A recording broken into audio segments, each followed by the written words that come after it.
La complexité du conflit entre la Russie et l'Ukraine transcende les frontières géographiques et temporelles, représentant un chapitre crucial de l'histoire contemporaine des relations internationales. L'entretien de Volodymyr Zelensky avec France 2 n'est pas seulement un moment de communication, mais un jalon qui révèle les profondeurs d'une guerre, redessinant l'équilibre géopolitique mondial. Pour comprendre véritablement la situation actuelle, il est nécessaire de plonger dans les racines historiques qui ont façonné ce conflit. L'Ukraine a toujours occupé une position stratégique extrêmement délicate, servant de territoire, de disputes constantes entre les influences russes et occidentales. Sa localisation géographique l'a transformée en un point de convergence d'intérêts économiques, stratégiques et culturels extrêmement complexes. Dans son discours, le président ukrainien a également formulé une critique cinglante à l'égard de la posture de certains pays européens, qui, selon lui, se montrent réticents à prendre des mesures plus fermes contre la Russie, que ce soit par crainte de Moscou ou pour des intérêts propres. Interrogé sur l'attitude de certaines nations, comme l'Italie, qui hésitent à envoyer des troupes en Ukraine, Zelensky n'a pas hésité à affirmer « La Russie oppose son veto à toutes les décisions de sécurité de l'Europe. L'Europe opposera-t-elle son veto à tous les désirs de Poutine ?» Cette déclaration reflète sa vision selon laquelle l'unité de l'Europe est fondamentale pour faire face à l'agresseur et qu'il n'est pas possible de céder à la pression russe. De plus, il a souligné que Vladimir Poutine se montre de plus en plus préoccupé par l'unité de l'Europe et des États-Unis, une alliance qu'il considère comme sa plus grande menace. Dans son analyse, le président ukrainien n'a pas épargné ses critiques envers le Kremlin, affirmant que la principale stratégie de Poutine est d'affaiblir cette union et de créer des divisions internes, comme il l'a fait, par exemple, avec la Hongrie. La Hongrie, qui bloque parfois les sanctions contre la Russie, est un exemple clair de la manière dont le Kremlin agit pour affaiblir la cohésion interne de l'Union européenne. Pour Zelensky, ce type de division affaiblit la résistance européenne et donne une marge de manœuvre au Kremlin pour avancer dans ses objectifs expansionnistes. Il a également saisi l'opportunité de réfuter les affirmations de Steve Witkoff, l'envoyé américain en Ukraine, qui, selon lui, suit fréquemment la narration du Kremlin.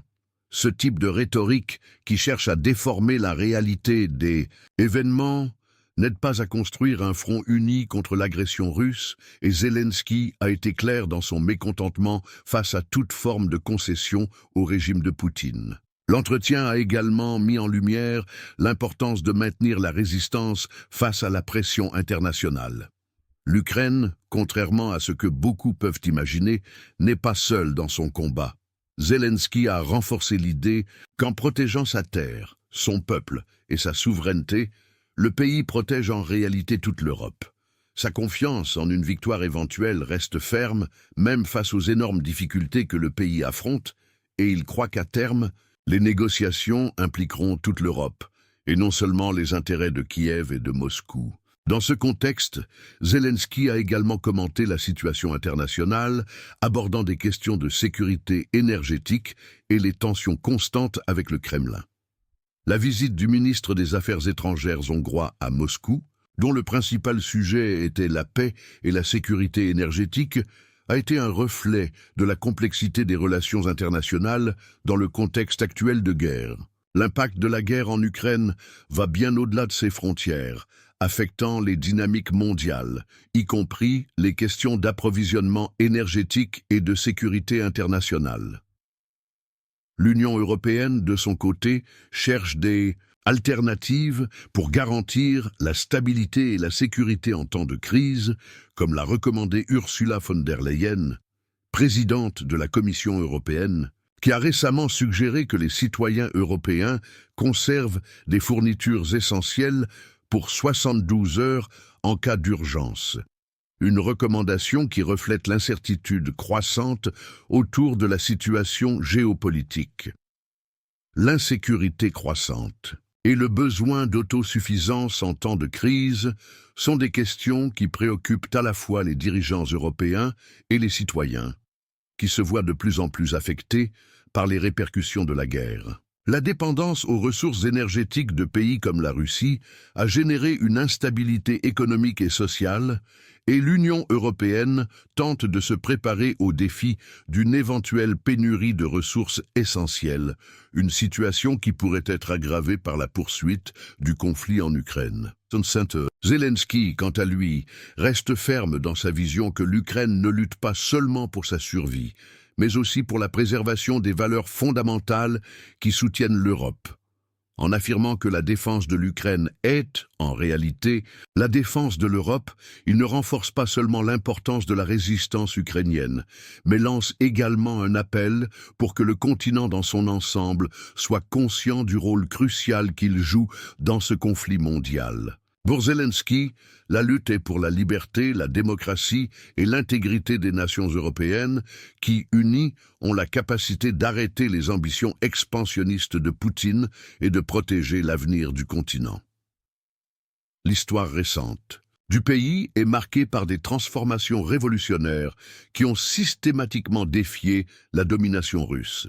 La révolution orange en 2004 et la révolution de la dignité en 2014 ont représenté des moments cruciaux d'affirmation démocratique où la société ukrainienne a démontré sa capacité de résistance et son désir d'autodétermination.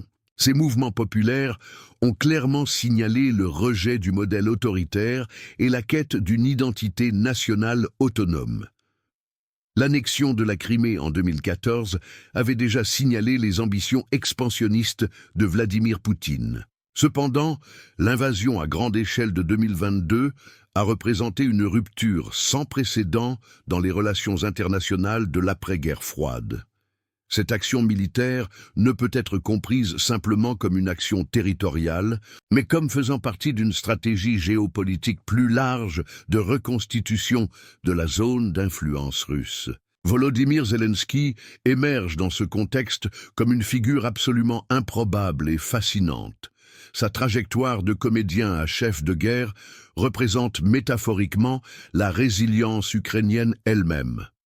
Sa capacité de communication, qui transcende les langages diplomatiques traditionnels, s'est transformé en un outil géopolitique fondamental.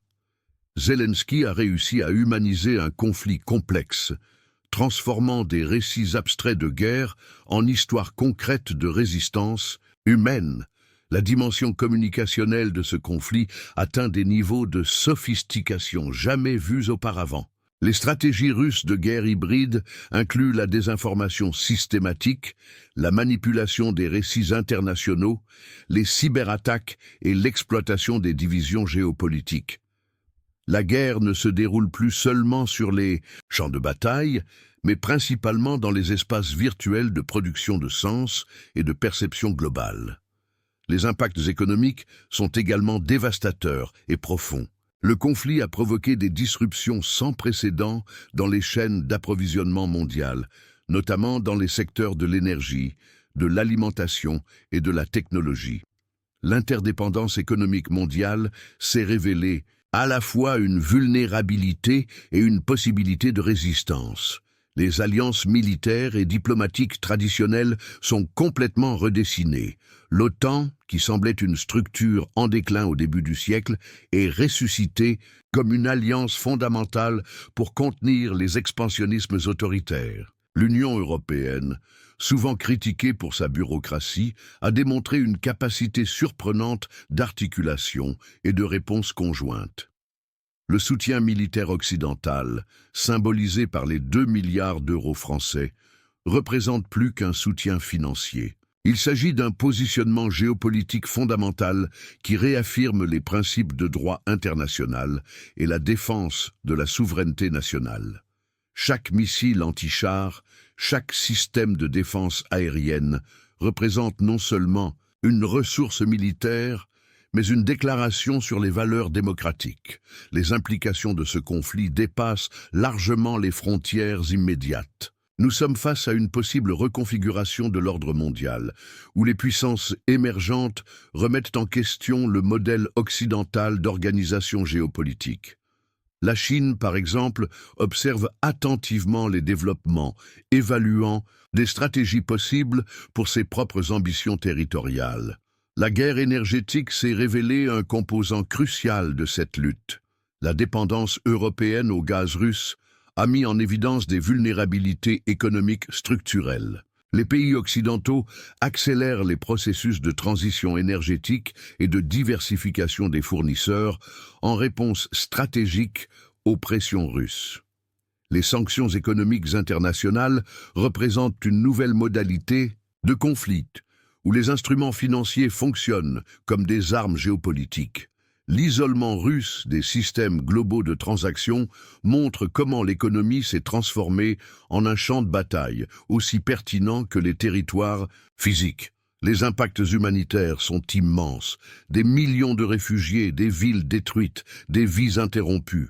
Chaque statistique représente des histoires individuelles de perte, de résistance et d'espoir. La communauté internationale a été défiée de repenser ses mécanismes de protection des droits humains dans des contextes de conflit.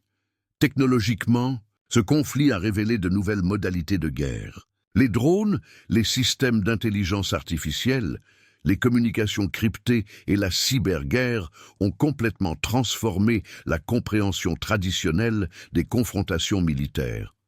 Les armées du futur seront de plus en plus hybrides, mêlant capacités humaines et technologiques. La résistance ukrainienne a dépassé les attentes militaires traditionnelles. Il ne s'agit pas seulement d'une défense territoriale, mais d'une lutte pour un modèle d'organisation politique basé sur la liberté, l'autodétermination et le respect du droit international. Zelensky a réussi à transformer l'adversité en une narration globale d'espoir et de courage. Les prochains chapitres de cette histoire sont encore en train d'être écrits. Ce qui est déjà possible d'affirmer, c'est que nous sommes face à une transformation géopolitique fondamentale, où les modèles traditionnels de compréhension des relations internationales devront être complètement révisés.